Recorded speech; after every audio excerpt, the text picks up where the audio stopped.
Yo, what's going on, homies? It's your boy Stumped, back for another OPTC video. And in today's video, we're diving into the Pirate Alliance Kizuna Clash vs Mihawk and Perona 10-star event with some boosted teams and different comps to help you summoners out there that had an itchy trigger finger like myself and actually dove in on the banner. So I did do some summons. I did record them on the weekend, but I don't know what happened to the file. It got completely corrupted. It just, like, the audio was cooked, the screen was cooked. It was just, the whole thing was pretty cooked. So I'm doing my best to try to salvage what I can get from them. But basically, I did 5 multis on each part of the banner. I didn't really want to be honest. I'm trying to summon less, but like Super Boss Kizuna, man, it's how it gets me, bro. It's how it gets me. But yeah, we have one shade around the corner, so I do not recommend anyone summon on this particular banner. But look, if you did, hopefully these particular teams help you guys out. So like I said, we're gonna start off with the 10-star event. Through these videos, and then we'll move into some Super Boss stuff. So don't stress, hit the bell, hit notification, hit the like button, do all that fun stuff, and you guys will see some Super Boss content coming. But we're gonna quickly touch on each variation, and then I'll show you the full boost team, and then we'll sort of just break it down from there. So as you can see, the 3 recommended characters, we have the new legend, pretty good Kizuna legend to be honest. Obviously just subject to the tag system and the fact that we don't really have too many warlords to kind of work alongside this particular character for sort of day-to-day content. For like Super Boss stuff, like it's pretty hard, but like day-to-day content, like I say, it's pretty simple. We have the new Doflamingo, the Kizuna rare recruit, and then we have the support rare recruit Kobe and Alvida. These characters are all going to give you a lot of extra tickets. If you have all 3 of them, you're in for a good time. Plus, they have boosted stats too. Cerebral Strikers and Driven get all the good stuff. On battle 2, the enemy is weak to everything except poison. Normal attacks only, burn, resilience. When you defeat them, he does a full heal on you, and then you get a 70% HP cut, which is very, very strange. On the final stage, after level 30, because look, it's a super boss, everyone's going to go past level 30. Mihawk Perona immune to all of the normal blowaway stuff. Weak to Cerebral, they give you pain.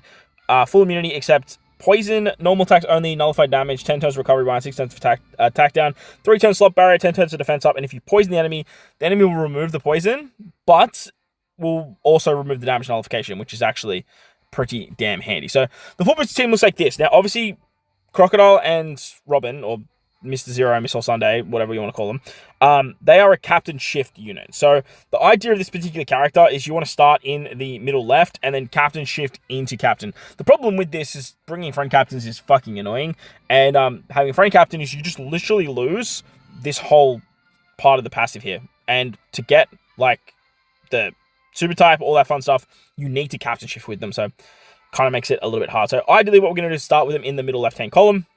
And then that way, we can captain shift them in, and we're obviously running a friend captain.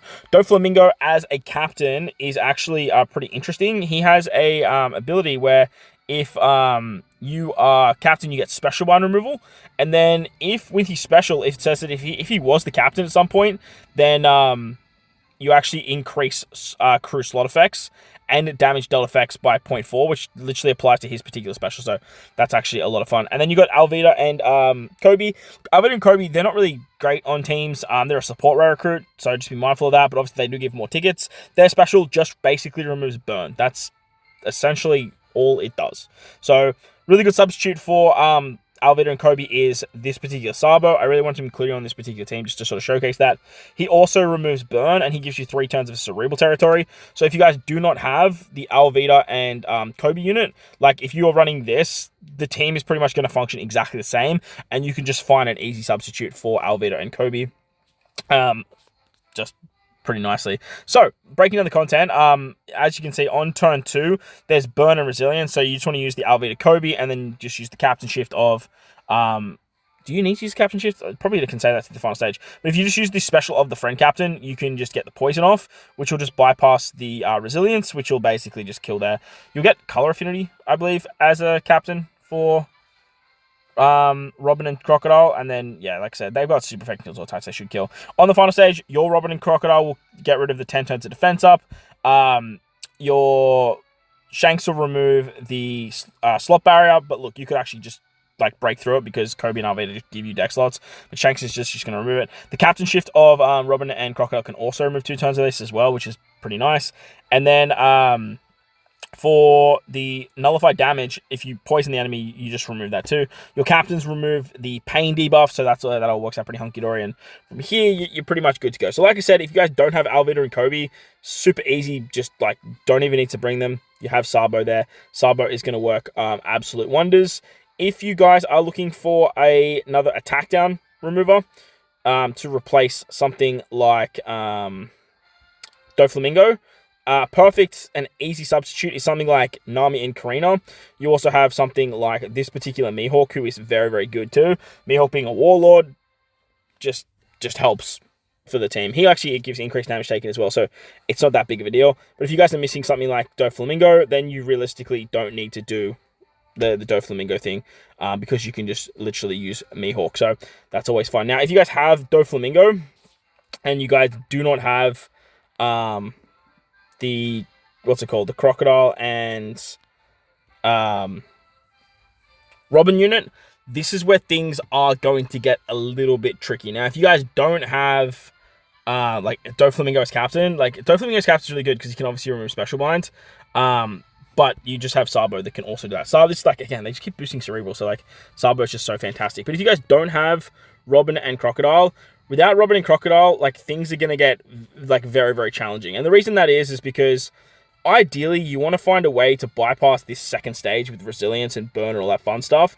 But then you also want to use the special of Robin and Crocodile in this final stage to apply the poison. So if you're bringing a friend captured Robin and Crocodile, which look, if you're doing summons, I'm assuming your friend box is like established enough to find Robin and Crocodile friend captains, you can actually just use this Law and Kid. They apply end of turn damage on turn 2, and that's actually going to work out pretty hunky-dory there to just bypass the resilience. And again, you can just use Sabo, you can use Alvida and Kobe to bypass the to bypass the barrier as well as the burn. And you could just run Sabo's captain. Hell, you could even run Shanks' captain if you guys just want some more damage that way. So you could do something like this. Again, not having Crocodile and Robin is going to make it a little bit challenging, but it's not like impossible.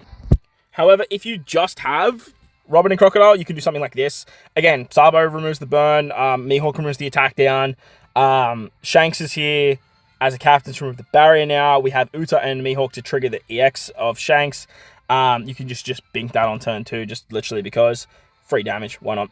And then bringing a friend captain Robin and Crocodile should be pretty simple too. You have an attack boost, you have that tap timing boost that Uta can give, you have orbs with Sabo because you can use his EX as well. You have 2 Robins on the team, so you can get that going as well. The team's got a lot going for it, so this is a really good option if you have just Robin and Crocodile. I understand people don't really have Mihawk, but again, you just replace Mihawk with an attack down remover and you should be fine. Uta is completely replaceable on the team too. She's just here for just a little bit of fun. Moving on to the Dex variation, this one is like the fucking hard one. Like, this one's so stupid. Like, it's ridiculous. If you do not have your own Alvida and Crocodile, you're going to be in for a really rough time. You're going to have to try and bring Captain Shift units because they want you to basically use Captain Shift. Or Captain Swap. Strikers 0 / get all good stuff. On battle 2, there are 6 enemies. Like, fucking why? It's just so annoying. 3 turns of top row bind, 5 turns of crewmate special bind, 10 turns of target lock, 10 turns of special effects removal, normal attacks only, and then 1 turn tap time barrier for 2 perfect hits. On defeat, the enemy is going to heal and do a random crewmate swap for 3 turns, and if you don't kill any of the lackeys, you're going to have to deal with a whole bunch of despair, which is very, very annoying. After level 30, obviously, which all these teams are designed for, Mihawk Perona are weak to strikers, they're able to blow away stuff. Immune to everything except poison and defense down. Normal attacks only, resilience, threshold, attack down below a certain chain growth reduction, and then pain. There's also a damage barrier of 10 million, which, again, why not? If you apply end of turn damage, they just remove the end of turn damage, because, like, they want you to kill with poison here. Like, that's the goal with this whole resilience shenanigans. And then if you, remove the resilience, then it just puts up resilience once again. After 1 turn, the enemy's going to put up bind and all that fun stuff, which I don't really know why there's an after 1 turn situation. There's no real like indication here that the fight's going to go more than that. Maybe like if you just I don't even know. Like it's weird that they've included that. If you guys know anything about that, let me know in the comment section below. But as you can see, basically we're rocking pretty much the same team. Well, similar setup. Obviously, we have Doflamingo as captain, we have Robin and Crocodile, and then we have the Alvida and Kobe unit. Then we have Rox and the Roger Gaban unit. So Roger Gaban are good because they can give color affinity, and then that allows you to chain boundary with Robin and Crocodile. You can use your Robin and Crocodile on the final stage, obviously, just because you have that little cerebral support. Rox is going to have the orb boost from Dofi, so you actually get set target for striker characters, which means that your like Robin and Crocodile are going to be hitting like ridiculously hard. So that's sort of the goal here for this. On Battle 2, this is where shit gets annoying. Robin and Crocodile as a sailor, and then Doflamingo as a captain basically cover you here. So Doflamingo, obviously, remember he has the special bind removal in his kit here, where he can actually remove the middle row and the bottom row special bind by 6 turns, as long as you have 3 or more warlords of the sea. So Doflamingo himself is a warlord, and then I believe Crocodile and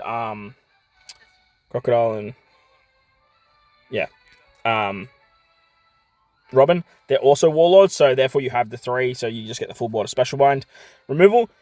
You can captain shift with your Robin and Crocodile, and then that way you don't have to worry about the captain swap as well. I'm assuming with this, you could probably bypass the what's it called? I'm assuming with this you could probably bypass the units with the poison, maybe. Like I don't really know, but Robin and Crocodile also have removed SFX in their sailor ability as well. And then you can use their EX to remove the barrier, which is going to be pretty damn handy. The final stage has a barrier as well, but it's just like a 10 million damage barrier, which, look, at the end of the day, it's not that bad. You realistically want to kill everything on turn 2 very, very quickly. On the final stage, we have Doflamingo for the threshold removal. Because you obviously are using Doflamingo, Robin and Crocodile will activate their special to give, or their passive in their captain to give the increased damage taken. We have some territory situation, and then literally, I think you got burn removal. That's literally it. Like, I don't think you need burn removal for this particular fight, do you? Like, yeah. You're going to take care of the pain with your captains. Roger and Gaban take care of the chain growth multiplier. They also give you the chain multiplicative growth. They give color affinity as well, so that way your Alvida and Crocodile will actually turn into a chain boundary unit, which is going to be really, really nice, because you're obviously going to use one of them on the previous turn. So that's the way this is going to rock. Look, turn 2 just seems so dicey to me. Like, it just, I don't know, just the amount, having 6 units there, like, unless they have like no HP and the poison kills them, like, I don't really know what to tell you. Obviously the poison of Alvida and Crocodile is going to take care of the resilience on this final stage as well, so that's something to note too. So if you're bringing a friend captain Alvida Crocodile, it's really not that bad. But if you guys like don't have your own, that's where it's going to get a little bit annoying, because if you have Doflamingo and you have Alvida, realistically you kind of still want to run Doflamingo as captain, or you could just like, again, you want to do some captain shifting stuff here. So if you're going to replace Crocodile and Robin, you literally have to replace him with some sort of like captain shift unit. Now, the best one that comes to mind for me is Odin, Kinemon, Dendro. Odin and Kinemon, Dendro, they're not really buffing too much, but you're swapping out of them on turn 2 anyway. And the idea of utilizing their captain shift is they're going to swap to the bottom left. So what you can actually do is you can bring up your Roger Rayleigh Gaban and then use the Roger Rayleigh Gaban to remove the barrier, which is really, really nice, because you have Odin and then you have Whitebeard on this particular team. So in that way, you're still stuck with special bind, but Roger Rayleigh Gaban is going to remove that on the final stage. And then with the chain boundary that Odin, Kinemon, Dendro give, you have the EX of Roger Rayleigh Gaban to remove that barrier by 1 turn. And now you have a really good captain that's literally buffing everyone except for Doflamingo. You should be okay here. Like, I feel like you should be in for a good time. And obviously you just want to just prioritize your biggest hitter to take down that middle unit, because remember, you are target locked as well. So you want to kill that middle unit and then just like use the rest of the characters to kill it. Like, Doflamingo might be the only one that struggles, but if that is the case, then you could probably just throw on despair removing support like Otama or something like that, and just remove the despair, that 2 turns of despair. But again, it's just going to depend on like how much damage output you are going to need for the actual fight. Odin, Kinemon, Dendro actually will not be getting buffed under Robin and Crocodile either. So you'll have two non-real hitters, but at the same time, I think you'll be okay. Like, I think, like I said, I think you'll be fine. You can throw on a support on Odin, Kinemon, Dendro as well, just maybe help out with some damage in some regard. But other than that, you should be pretty hunky-dory. Once you move into the final stage, like I said, you can just use the friend captain. You are going to still have to deal with the damage barrier. You're going to have to deal with the pain, because you're only going to remove 3 turns of it. But everything else is still pretty much covered under the same situation of what you're doing with the poison. Doflamingo with his threshold removal, and then Alvida and Kobe with just being Alvida and Kobe. Alvida and Kobe literally are not essential at all. So if you guys do not have Alvida and Kobe, like, you can just substitute them with anything you want. Any character that's probably like a strength striker is probably going to be your best bet. As for Doflamingo replacements, you are going to want to bring someone that can remove threshold. However, if you just have Roger Ray Gaban go into your captain slot, you essentially don't need anything because they're going to set the threshold to 0%. So you just replace, again, another strength striker is going to be like the most handy situation. Like that's just going to be the best. And look, take your pick of any of these characters because like they're going to be the best ones for that. If you just have Robin and Crocodile though, you can do something like this. Obviously, just having them just helps out a great deal. Like, Doflamingo is pretty easy to replace. Like, you can just throw on any threshold remover. Like, again, Mihawk is just absolutely fantastic. Like, if you're captain swapping into Roger Ray Gavan without Robin and Crocodile, you're basically covered there too. But, like I said, any threshold remover. Nami Karina, again, a fantastic unit that will definitely work here. And then I've just thrown on Luffy and Yamato, just literally because they're an all booster. They'll buff strength. They give increased damage taken. Looks so does Mihawk. I'm just showing that there's different options here.